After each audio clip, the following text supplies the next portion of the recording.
Buenos días, mi nombre es Claudio Santoyo Gámez. El presente video es realizado como evidencia digital de la actividad 10, realizada para la asignatura de Programación Básica para el Grupo C en la carrera de Ingeniería Mecatrónica.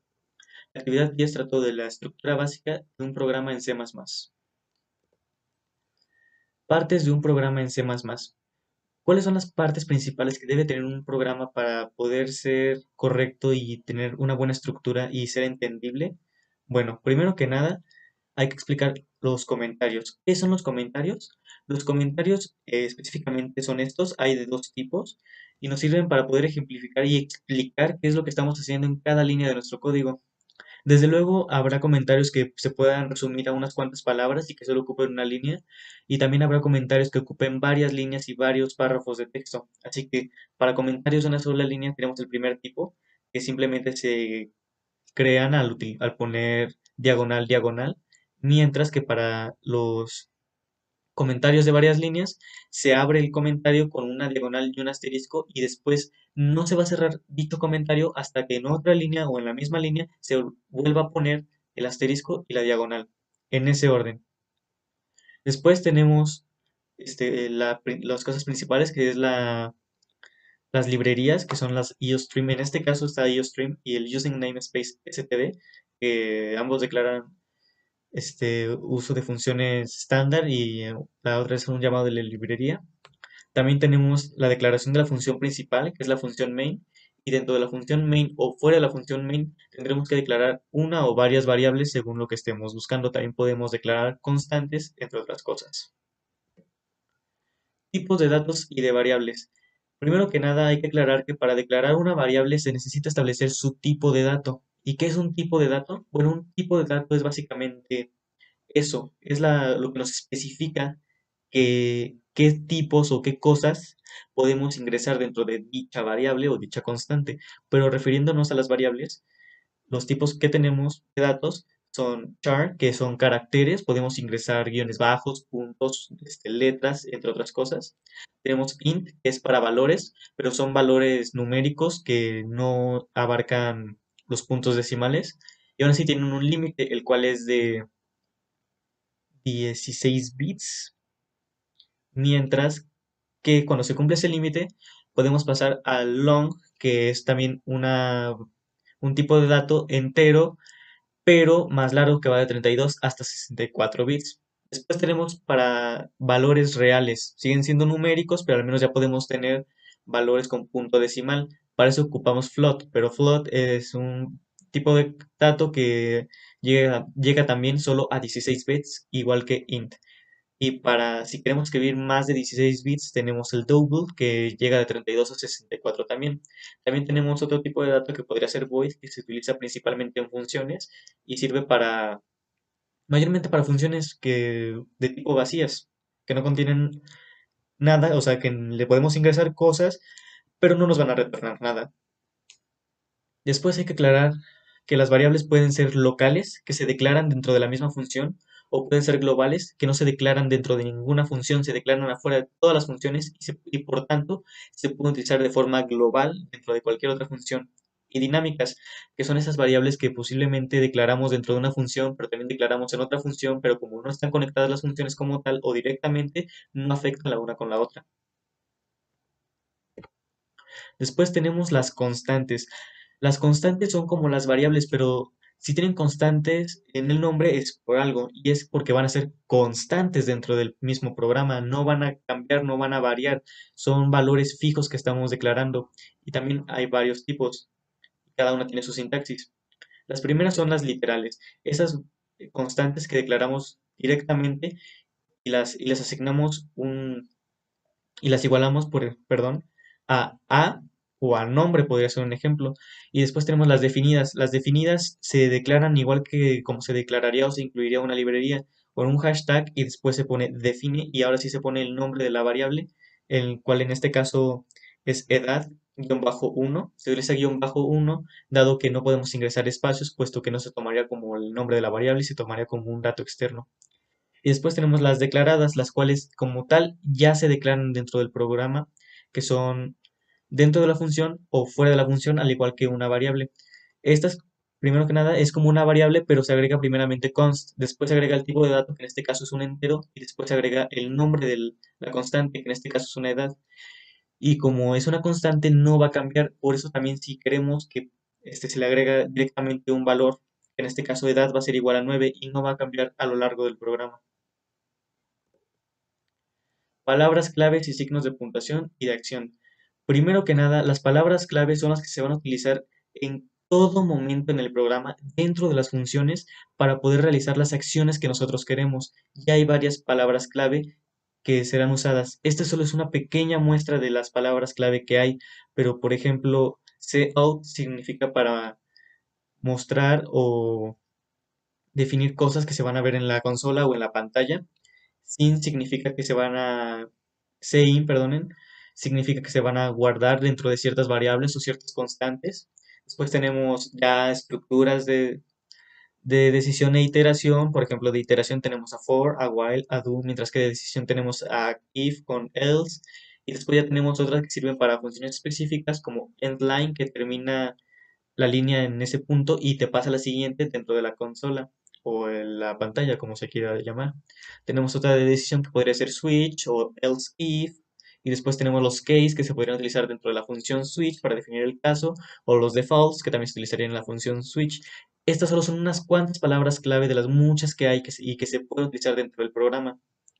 Aquí hay otras que también tienen sus funciones principales, por ejemplo, main para la función main, como está claro, como está especificado al principio de cada programa. Y después pasamos a otras cosas que son aún más importantes, porque antes que la sintaxis de una palabra clave o de una variable, se deben considerar siempre los signos de puntuación y de acción. ¿A qué me refiero con esto? Bueno, primero que nada definamos a los signos de acción que tenemos aquí.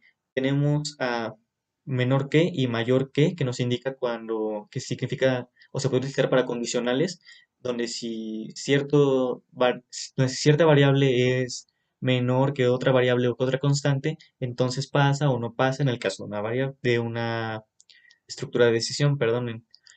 Después tenemos a otra como la suma, que cuando se pone doble significa que va a sumar simplemente una unidad, que sirve para ahorrar tiempo. Después tenemos al asterisco, que se utiliza para multiplicar. Después tenemos al menos, que se utiliza claramente para restar. Y si se pone un doble menos, significa que se está restando simplemente una unidad. Estas son las estructuras de acción. También tenemos otra estructura de acción que es, por ejemplo, el diagonal, que significa que se utiliza para dividir un valor contra otro valor. Después tenemos al igual, bueno, significa para igualar. Y si se pone un doble igual, esto se utiliza dentro también de las estructuras de decisión para asegurar completamente que va a ser igual un valor a otro. Después tenemos signos de puntuación, los cuales podrían ser los paréntesis o los corchetes. Los corchetes se utilizarán en elementos que se verán más adelante, que podrían ser los arreglos. También tenemos las llaves que definen el tamaño o dónde inicia y dónde termina una función. Tenemos las comillas que serán muy importantes a la hora de declarar o de querer mostrar cosas en pantalla, principalmente. Tenemos el gatito o hashtag que se muestra aquí, que es para declarar, por ejemplo, cuando definimos una constante, o una librería, como se mostró al principio. Y la más importante de todas, que se va a utilizar casi siempre y es lo que causa más errores, el punto y coma. Muchas veces se nos olvida poner punto y coma dentro de nuestros programas y es muy importante siempre checar esto. A veces nos aparecerá error y no sabremos por qué, porque ni siquiera estamos revisando si pusimos puntos y coma o no. O un error más común es que por accidente y por error de dedo, dado que las teclas están muy cerca, es que en vez de poner punto y coma, pongamos dos puntos.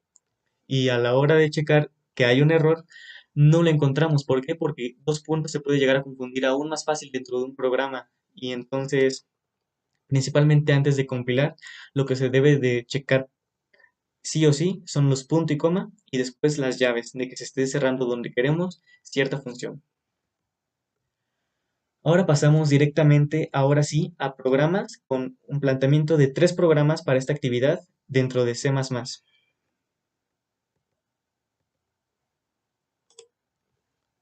Aquí tenemos el primer programa. Primero que nada, hay que aclarar que el compilador que se está utilizando es el compilador Dev C++ en su versión de 5.11 y está siendo ejecutado en una computadora HP con un procesador Pentium Gold a 2.30 GHz y el sistema operativo que está usando actualmente es Windows 10. Primero que nada, con un programa. En este caso, cuando yo realicé este programa, fue en el mes 10, el día 26, y perdonen, utilicé un comentario de varias líneas, de más de una línea, que comienza con, como se mostró en la presentación, con diagonal asterisco y se cierra con asterisco diagonal. Esto para poder poner mis datos, el programa uno y de qué trata.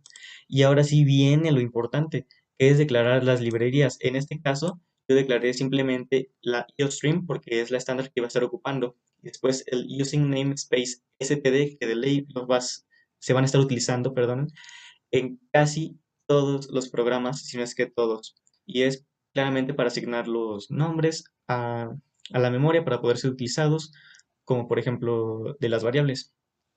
Ahora sí, para mi primer programa, yo dentro de la función main decidí declarar mis variables, lo que significa que las declaré en, de forma local dentro de la función. Así que estas variables son locales porque están dentro de la función main. La primera función Y digo, dentro de la función main, la primera variable que declaré fue la variable masa, que iguale a cero, y la variable peso, que también iguale a cero. Ambas son de tipo flotante, puesto que los resultados que iba a obtener dentro de ellas iban a ser con decimales.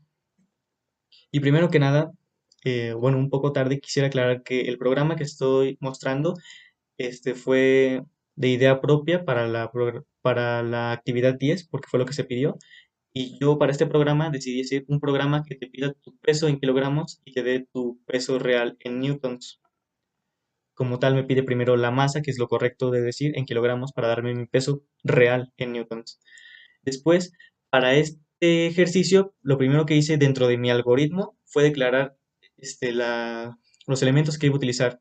Y bueno, para eso tomé las fórmulas de física que me permiten saber cómo obtener mi peso real en newtons, que bueno, desde luego es por mi masa en kilogramos multiplicada por la gravedad de la Tierra, que en este caso la gravedad es 9.81.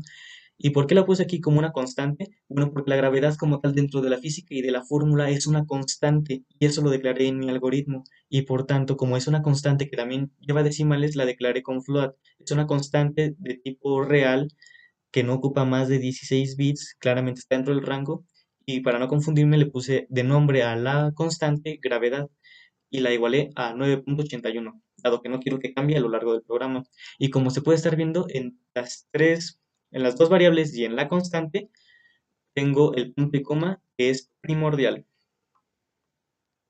Después, para pedir que el usuario, en este caso voy a ser yo, ingrese su masa para poder calcular su peso. Utilicé la palabra clave cout y dentro de ella pedí que se mostrara ingresa tu masa en kilogramos dentro de la consola y después pedí que se guardara este, lo que ingrese el usuario en la variable de masa. ¿Para qué hice esto? Para que en la fórmula pudiera ejecutarse esto, que el peso real, como lo dice la fórmula, sería igual a la masa en kilogramos del individuo por la gravedad, la cual es una constante, que es 9.81.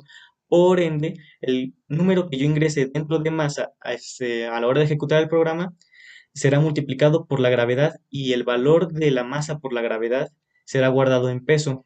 Y después, para mostrar el resultado, utilicé nuevamente la palabra clave cout y para ella puse que mostrara tu peso real es dos puntos y después asigné que a eso se añadiera que se mostrara la variable peso y como no se debe de olvidar en las funciones matemáticas y físicas, o en este caso en las fórmulas, siempre se deben de recordar, más que nada en las físicas, el valor con el que se está trabajando, que en este caso, y para este punto, ya eran los newtons. Así que para no olvidar esto, le agregué que también se mostrara la n de newtons dentro de la consola. Vamos a ejecutarlo para mostrar esto. Ah, y antes que nada también Hice que retornara a cero al final para que concluyera el programa y no se repitiera de forma indefinida o entrara en modo de cascada. Vamos a ejecutarlo.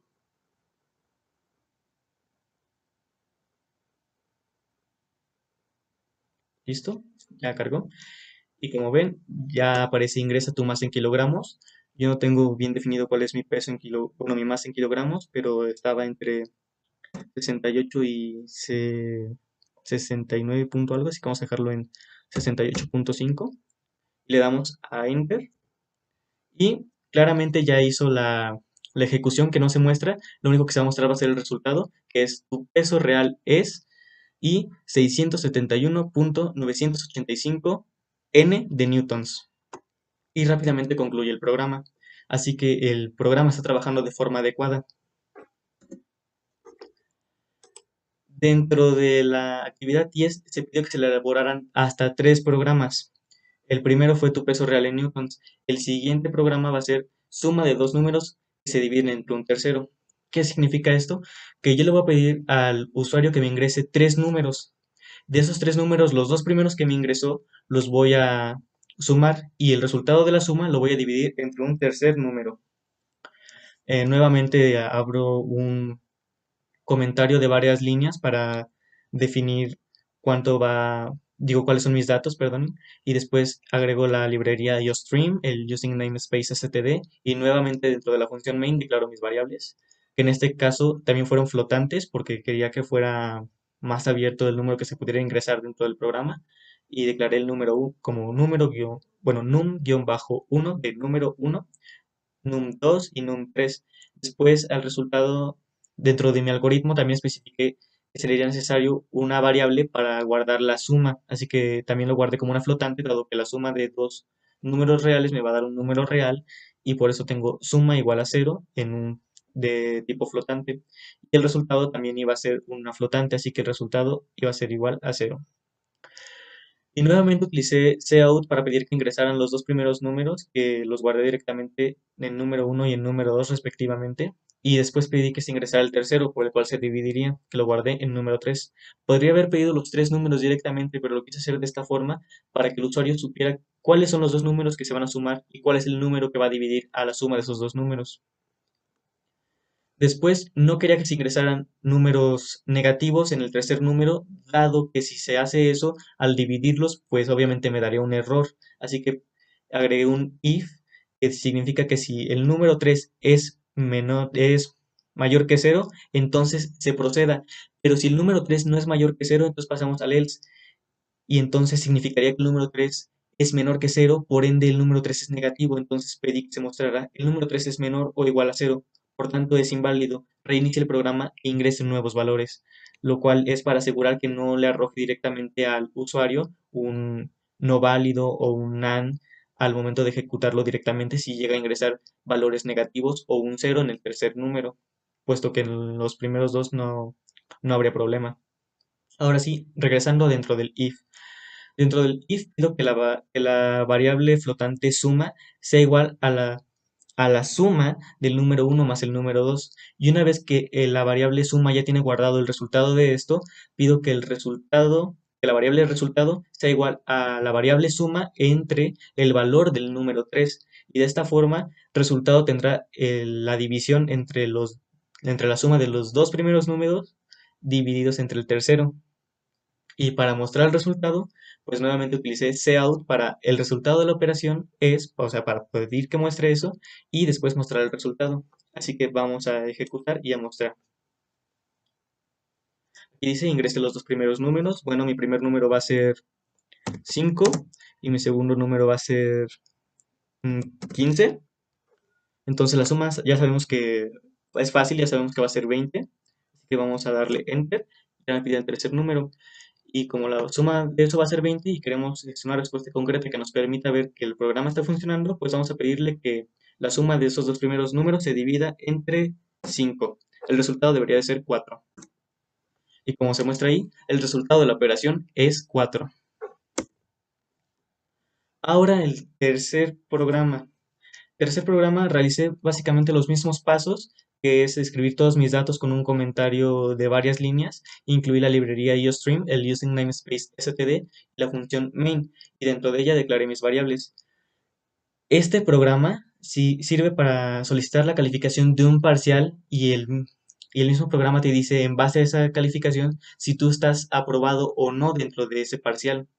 Por lo que para eso me di el lujo de que al ser un programa pequeño, usar una variable con un nombre muy grande. Por lo general en programas grandes no es bueno usar nombres tan extensos, pues, puesto que te puedes equivocar en una letra y a la hora de que te arroje error no vas a saber si es el punto y coma o si escribiste algo mal y es de estar revisando mucho. Pero como es un programa corto, me di ese lujo de escribir una variable tan grande. La declaré como una entera que va a ser igual a cero. ¿Por qué como una entera? Muy fácil, porque las calificaciones de un parcial van de 0 a 100 y 0 a 100 simplemente son números enteros. O sacas 0 o sacas 15 o sacas 80 o sacas 90 o sacas el 100, pero no vas a sacar 98.5. No, eso no va a aparecer en tu boleta o en la plataforma sí del Tecno. Así que por eso especifiqué, perdonen, que fuera entero. Ahora con cout pedí que se ingrese la calificación que va de 0 a 100 que hayas obtenido en el parcial y guardé eso en calificación del parcial. De hecho, aquí se muestra un comentario que estoy utilizando de una línea que dice solicito y guardo en mi variable la calificación ingresada. Después, para corroborar si el alumno pasó o no, pues hice lo siguiente. Si la calificación del parcial, utilizando una estructura de decisión, si la calificación del parcial era menor a 69, este, entonces le iba a mostrar, perdón, si era mayor, me equivoqué, si era mayor a 69, le iba a mostrar felicidades, has aprobado el parcial. ¿Por qué? Porque si era mayor a 69 significa que entonces como mínimo era 70. Entonces, al ser 70, inmediatamente ya estás aprobado. Por puro panzazo, pero estás aprobado. Y si no, tu calificación era menor a 69 o era igual a 69, pues pasamos al else, donde te muestra, lo siento, no aprobaste el parcial, estudia para la segunda vuelta. Y aquí termina el programa, el tercer programa. Así que vamos a comprobar. Por ejemplo, la calificación que yo tuve en el primer parcial fue 95, vamos a dejarlo en 90. Yo tuve un 90 en el primer parcial. Entonces ya ingresé mi calificación y vamos a ver si aprobé o no aprobé. Felicidades, has aprobado el parcial, lo cual es increíble. Pero, por ejemplo, ¿qué pasa si no si ingresamos otra cantidad que sea menor a 70 o directamente un 69? Probamos con el 69. Lo siento, no aprobaste el parcial. Estudia para la segunda vuelta. Y es correcto, un 69 no es una calificación aprobatoria. Y hablando de eso, también utilicé ifs en la anterior, así que vamos a comprobar qué pasa si ingresaba un cero o un número negativo en el tercer resultado. Así que ponemos cualquier número aquí. Perdón, di enter antes, pero ya están guardados los dos números, así que no hay problema. Ingresa el tercer número. Bueno, vamos a agregar un cero. El número 3 es menor o igual a cero, por tanto es inválido. Reinicie el programa e ingrese nuevos valores. Bueno, con esas comprobaciones, aclaramos que cada parte del programa funciona y muestra lo que debería en base a lo que hemos estipulado. Así que estos programas cumplen con su propósito y de esta forma fueron entregados junto con los resultados que ofrecían y sus ejecuciones al profesor mediante la actividad en un archivo PDF. Así que con esto concluye la actividad 10.